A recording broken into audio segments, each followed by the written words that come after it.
Hi everyone, I'm David Fisher, and this is Presidential Chronicles, the series of books and videos on American history as seen through the lives of the presidents of the United States.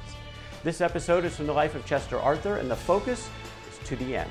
The year is 1884. It's an election year. People wanted to know, was Chester Arthur going to run for president to get his own term in office? Now, to date in American history, when vice presidents had been elevated to the presidency based on the death of their predecessor, so far none of those vice president become presidents had ever been nominated by their party for their own term in office. So in this case, the odds were against Arthur in the first place, which by the way was perfectly fine with Arthur.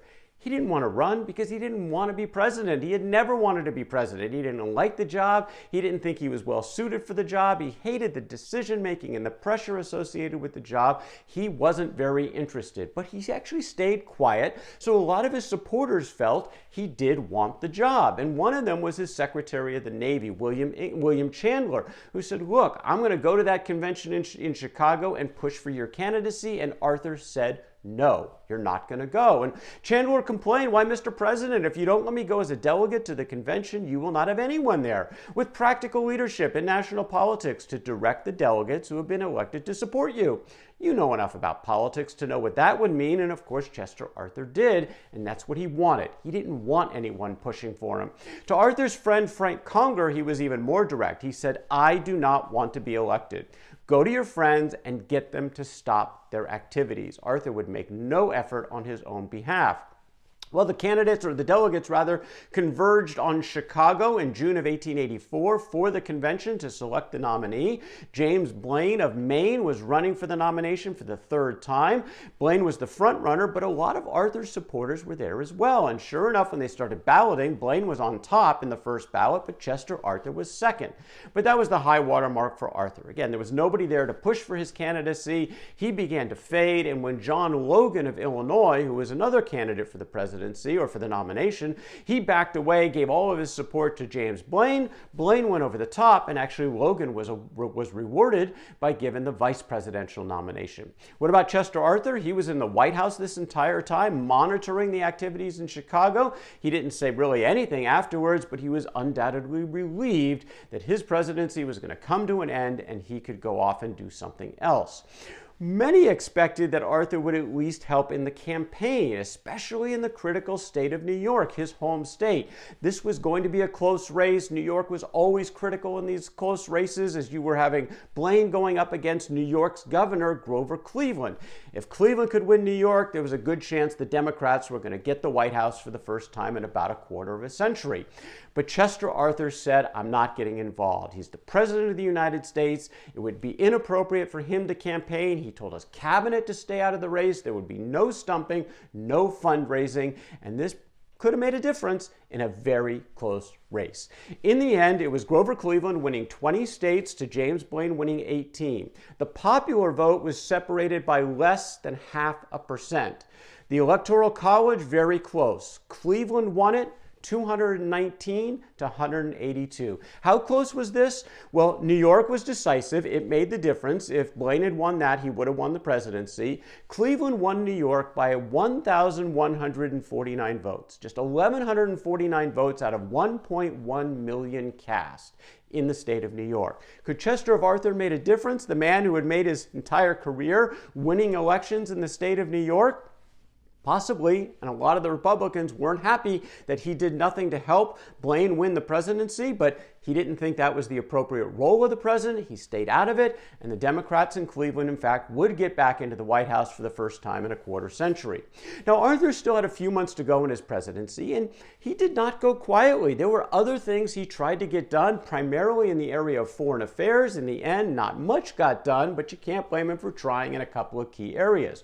Working with his Secretary of State, Frederick Freylinghuysen, the Treasury Department was overflowing, and Arthur had been trying to get Congress to cut taxes, cut the tariff, but they weren't going for that. So he and Freylinghuysen decided to go in a different route. They were going to advocate for free trade agreements, reciprocity agreements, so that if you give tariff relief on one side, you'll get tariff relief on the other. And one of the reasons for this is that there was an opportunity to greatly increase the international exports from the U.S. Now, the U.S. manufacturing sector was booming. There was a lot of excess products being built in the United States, and foreign markets could be a potential place because at the time, less than 10% of the gross national product of the United States was actually coming through foreign trade. So this was all opportunity. In return for these reciprocity agreements, the American manufacturers could get really inexpensive raw materials from some of these smaller countries. This could be great for all sides. So Freylinghuysen negotiated several of these reciprocity free trade deals with Mexico, with Cuba via Spain, with the Dominican Republic, and an extension with the Hawaiian Islands.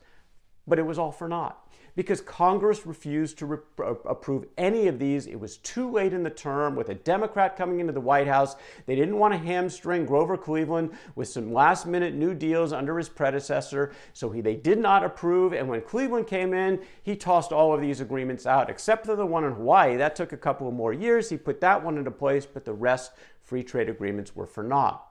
Similar outcome for Arthur in the efforts on that long sought after canal through Central America to connect the Pacific and the Atlantic Oceans. The Arthur administration, again led by Freylinghuysen, negotiated a treaty with Nicaragua for a canal. It was called the Freylinghuysen-Zavala Treaty. This was truly a joint agreement. Nicaragua would own the land. The United States would assist in a defensive alliance on behalf of the Nicaraguans. They would share the profits, with 2/3 going to the Americans, about 1/3 going to the Nicaraguans. Chester Arthur put his full support behind this canal. He said that by piercing the isthmus, the heretofore insuperable obstacles of time and sea distance disappear, and our vessels and productions will enter upon the world's competitive field with the decided advantage of which they will avail themselves. But again, this was not to be. The treaty barely passed the Senate, but the Senate included an odd provision for a treaty.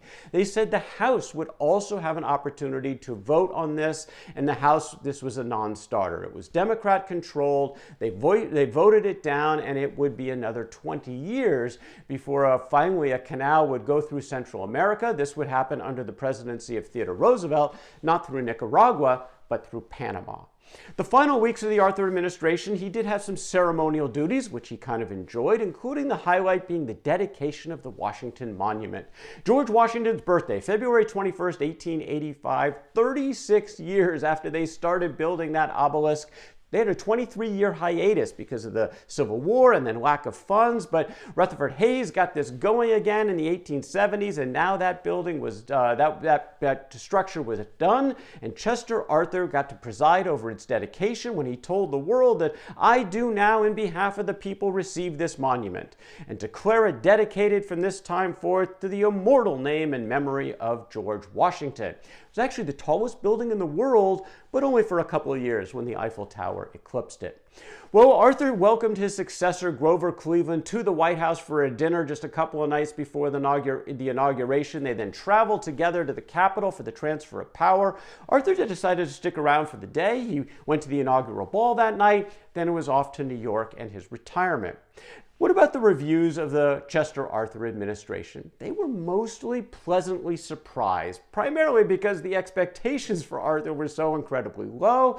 He had some decent outcomes, no major disasters. According to Alexander McClure, no man ever entered the presidency so profoundly and widely distrusted as Chester Alan Arthur, and no one ever retired from the highest civil trust of the world more generally respected alike by political friend and foe. Another comment from George Putnam about Arthur for having freed himself largely, if not entirely, from his old-time smaller political associates. He did undoubtedly the best that was in him during the 3.5 years of his presidency for the dignity and the welfare of the Republic, and in the performance of a task of exceptional difficulty, he deserves to be commemorated with honor.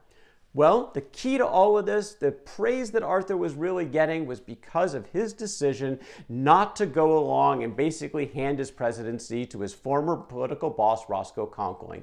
He did not make Conkling Secretary of State. He did not hand over all the patronage to Conkling. He was not going to let Conkling run the presidency from behind the scenes. He said no to Roscoe Conkling and even supported when Congress came forward with real civil service reform, the Pendleton Act, the implications of that act, Act that he helped implement. This was a stunning reversal for the career spoilsman in Chester Arthur. It's a credit to him as he embraced the service of the presidency on a different plane on behalf of the American people. He certainly deserves credit for that portion of his presidency.